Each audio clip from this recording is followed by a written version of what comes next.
हर कहानी में एक सच्चाई छुपी होती है। कुछ कहानियां हमें रुलाती हैं, कुछ हमें सवालों में डाल देती हैं और कुछ हमारे दिल का हिस्सा बन जाती हैं। ये कहानी भी वैसी ही है।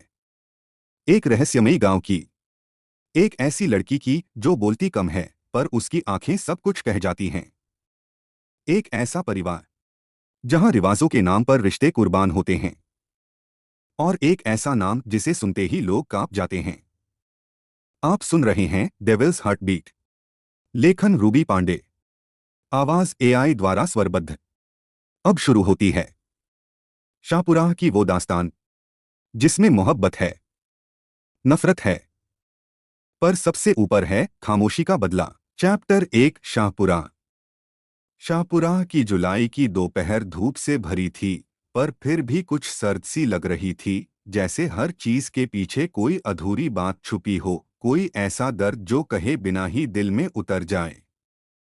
शहर के किनारे एक पुराना सा मकान था, जिसके आंगन में एक लड़की चुपचाप सूखे कपड़ों की डोरियां बांध रही थी। वो दिखने में बहुत गोरी थी, तीखी नाक, पतले गुलाबी होंठ और गहरी हरी आंखें, जैसे जमीन पर उतरी कोई परी जो हंसती नहीं, बस अपनी खामोशी में भी कुछ कह जाती है। उसका नाम था श्रेया। इस घर में 4 लोग और थे: मोहनदास, धर्मा, मनीष और सुहाना। मोहनदास करीब 65 साल के, दुबली काया, धंसी हुई आंखें और चेहरे पर समय की लकीरें। पर उनकी आंखों में एक गहराई थी, जैसे बहुत कुछ देखा हो, बहुत कुछ समझा हो। वो इस घर का सबसे शांत और सच्चा चेहरा थे। धर्मा, उनकी पत्नी, भारी शरीर, तीखा चेहरा और तेज आवाज। हर बात में असंतोष, हर बात में उबाल। मनीष, उनका बेटा, 24-25 साल का, गठा हुआ शरीर मगर आंखों में हमेशा घमंड। सुहाना, धर्मा की बेटी, 20 की उम्र के आसपास, अपनी मां की परछाई। वही ज़बान, वही शक, वही टेढ़ा नजरिया। सुबह का वक्त था। सब अपने अपने काम में लगे हुए थे कि अचानक दरवाजे की घंटी बजी। मोहनदास ने अखबार मोड़ा और धीरे से जाकर दरवाजा खोला। सामने डाकिया खड़ा था। जी, मोहनदास ने हैरानी से पूछा। श्रेया जी यहीं रहती हैं? हाँ, यहीं हैं, उन्होंने जवाब दिया। उनके नाम एक चिट्ठी है, डाकिये ने कहा। श्रेया के नाम? धर्मा ने रसोई से चौंककर पूछा, जैसे ये नाम सुनना ही उसके ज़हन में चुभता हो। मोहनदास ने चिट्ठी ली और श्रेया के पास गए। बेटा, देखो तो, तुम्हारे लिए ये चिट्ठी आई है। आवाज में वही स्नेह था जो कभी कम नहीं होता। श्रेया ने चुपचाप लिफाफा लिया, उसे खोला और पढ़ने लगी। कुछ पल बाद उसने चिट्ठी मोहनदास को पकड़ा दी। मोहनदास की आंखें चमक उठीं। श्रेया, तुम्हें तो जयपुर यूनिवर्सिटी में स्कॉलरशिप पर एडमिशन मिल गया है, वो भी पूरी फंडिंग के साथ। उनकी आंखों में एक चमक आ गई थी। लेकिन धर्मा का चेहरा जैसे आग पकड़ चुका था। वो रसोई से बाहर आई, हाथ में भीगी सब्जी की प्लेट लिए और जमीन पर दे मारी। हद हो गई अब तो। सिर पर चढ़ेगी ये। क्या समझती है खुद को? अकेली जाएगी कॉलेज, पता नहीं वहां क्या क्या गुल खिलाएगी। उसकी आवाज गुस्से और तिरस्कार से भरी थी। अरे माँ, ये तो बस सीधी बनने का नाटक करती है। असल में क्या खेल है इसके अंदर कौन जानता है। मनीष ने मजाक उड़ाया। सुहाना ने आंखें मटकाई। किस्मत देखो, पढ़ाई भी मुफ्त में मिल रही है। श्रेया बस खड़ी रही, चुप। चेहरे पर न कोई आंसू, न कोई शिकन, लेकिन अंदर कुछ टूटता हुआ महसूस हो रहा था। मोहनदास ने उन सबको बीच में टोका। बस करो अब। ये बच्ची मेहनत से यहां तक पहुंची है और ये पढ़ेगी, इसे कोई नहीं रोकेगा। उनकी आवाज में पहली बार पत्थर जैसी ठोस जिद थी। धर्मा कुछ बोलने ही वाली थी पर रुक गई। कुछ सेकंड बाद श्रेया धीरे से बोली, माँ, अगर आपको पसंद नहीं तो मैं कॉलेज नहीं जाऊंगी। इतना कहकर वो वहां से अपने कमरे की तरफ चली गई। अरे पर बेटा, मोहनदास कुछ कह पाते उससे पहले ही वो कमरे में चली गई। उन्होंने नजरें उठाकर उन तीनों को गुस्से से देखा और चुपचाप कमरे से बाहर निकल गए। श्रेया का कमरा, खिड़की खुली थी। बाहर हवा चल रही थी, लेकिन अंदर एक अजीब सी खामोशी थी। श्रेया खिड़की के पास जमीन पर बैठी थी, घुटनों को सीने से लगाए, पीठ दीवार से टिकाए। उसकी हरी आंखें कहीं दूर टिकी थीं, जैसे बाहर देख नहीं रहीं, अंदर कुछ खोज रही हों। तभी दरवाजा धीरे से खुला। मोहनदास अंदर आए, हाथ में 2 मिट्टी के कुल्हड़ लिए। वो चुपचाप उसके पास फर्श पर बैठ गए। तुम्हारे लिए चाय लाया हूं। आवाज में एक टूटती हुई गर्मी थी। श्रेया ने उनकी तरफ देखा, पहली बार पूरे दिन में। चाय ले ली बिना कुछ कहे। कुछ पल बीते। तुम जानती हो, मोहनदास ने धीरे से कहा, मैंने तुमसे कभी कुछ नहीं मांगा। बस ये चाहा कि तुम ठीक रहो और खुश रहो। श्रेया फिर भी चुप रही। पर आज एक बात कहनी है, तुम कॉलेज जरूर जाओगी। वो कुछ बोलने ही वाली थी, पर उन्होंने हल्के से हाथ उठाकर रोका। मुझे पता है तुम डरती नहीं हो, बस थक गई हो। लोगों की बातें, ताने, सब सुन सुन कर थक गई हो। श्रेया की आंखें भर आईं, लेकिन उसने उन्हें झपकाकर रोक लिया। पर अगर तुम खुद को यहीं रोक लोगी तो उन सब की बातें सच हो जाएंगी जो तुम्हें कम समझते हैं। बाबा, उसकी आवाज भीग चुकी थी। हाँ बेटा। उन्होंने पहली बार उसका सिर सहलाया। अगर वहां भी सब वैसा ही निकला तो? उसकी आवाज बहुत धीमी थी, लेकिन कांप रही थी। तो वापस आ जाना, पर बिना कोशिश के हार मत मानना। तुम्हारा भविष्य तुम्हारा इंतजार कर रहा है। एक लंबी चुप्पी पसरी रही। फिर श्रेया ने उनकी तरफ देखा और धीरे से सिर हिला दिया। मोहनदास मुस्कराए, शायद बहुत वक्त बाद।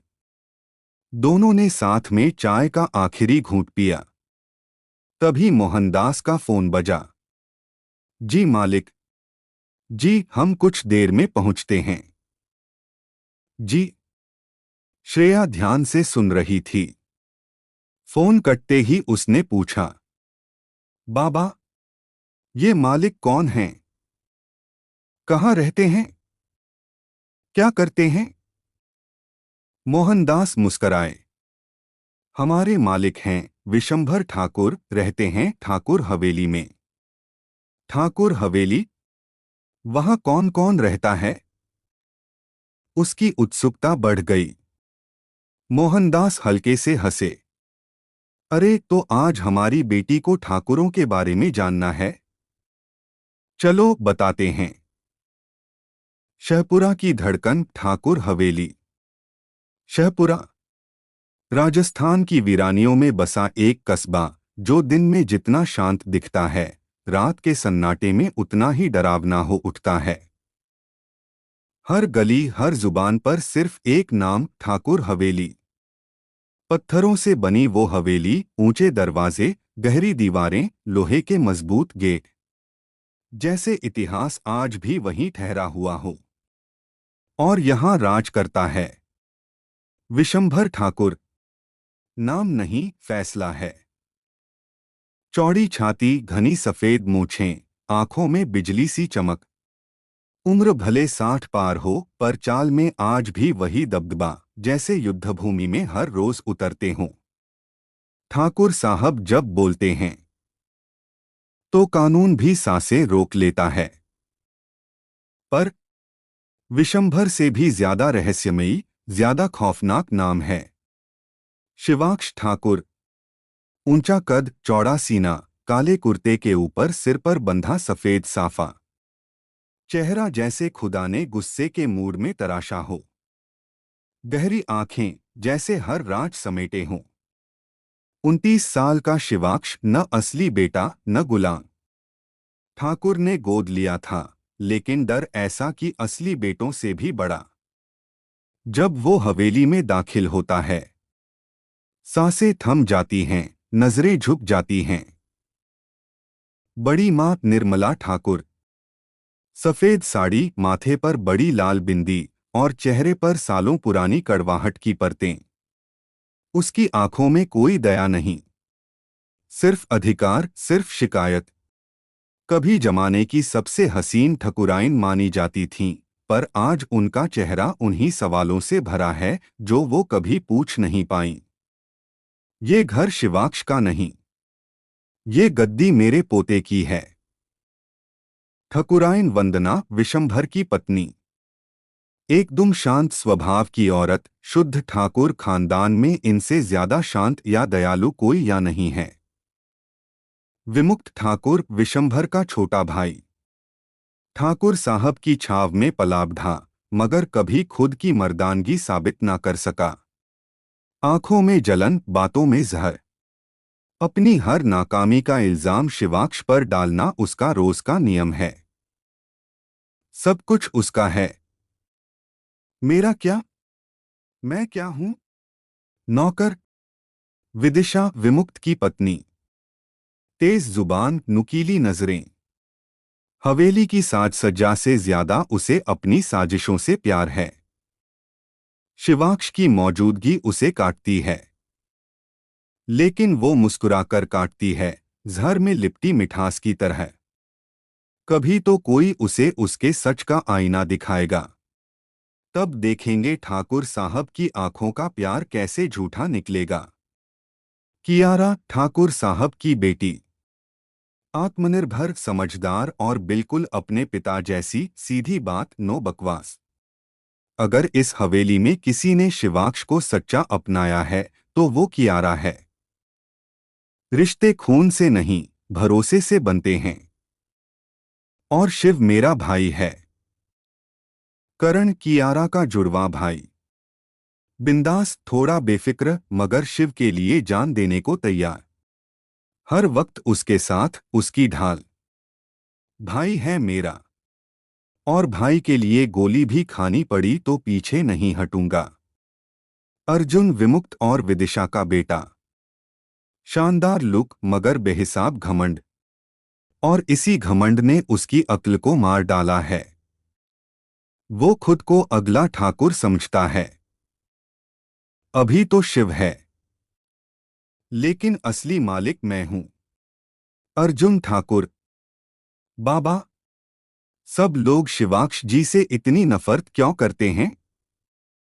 मोहनदास ने गहरी सांस ली। जहां ताकत होती है, वहां नफरत अपने आप मिल जाती है। पर बाबा, उन्हें बुरा नहीं लगता होगा, उनके अपने ही। बुरा? बेटा, वो तो पत्थर का बना है, पत्थर भी उसके आगे नरम लगेगा। और अब मेरी बात ध्यान से सुनो, अगले हफ्ते से तुम्हारा कॉलेज शुरू है, और ठाकुर परिवार के सभी बच्चे भी वहीं पढ़ते हैं। जितना हो सके उनसे दूर रहना, खासकर उस शिवाक्ष ठाकुर से। उसकी आंखों के सामने भी मत आना। ये कहते हुए मोहनदास उठकर बाहर चले गए। श्रेया ने खिड़की से आसमान की ओर देखा और कहीं खो गई, जैसे कोई सवाल अंदर ही अंदर आकार ले रहा हो, जिसे खुद भी समझना बाकी है। क्या श्रेय सच में शिवाक्ष के सामने भी नहीं आएगी? क्या होगा श्रेया या शिवाक्ष की जिंदगी का नया मोड़? आगे क्या होगा, जाने के लिए जुड़े रहिए हमारे साथ।